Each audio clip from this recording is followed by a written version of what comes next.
العلاقة بيني وبين اللاعبين ككل مهمة لسبب بسيط، لأنه في السلام ديال الصباح تيدوزو لي ميساج الأولى ديال لا جورني. دونك هنايا العلاقة ماشي غير مع حكيم، مع كل اللاعبين طيبة جميلة. حقيقة باش نكونوا واقعيين، هاد المجموعة د اللاعبين اللي كانوا معنا، حتى اللاعبين اللي كانوا معنا في الاسبان وما كانش لهم فرصة باش يمشيو لكأس العالم، اخلاقيا زعما الاخلاق ديالهم كبيره، الاحترام ديالهم للبلد ديالهم كبير.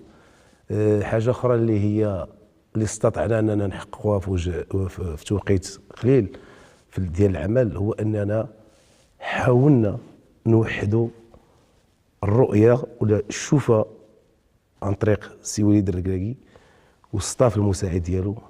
الرؤيه ديال جلاله الملك الله ينصرو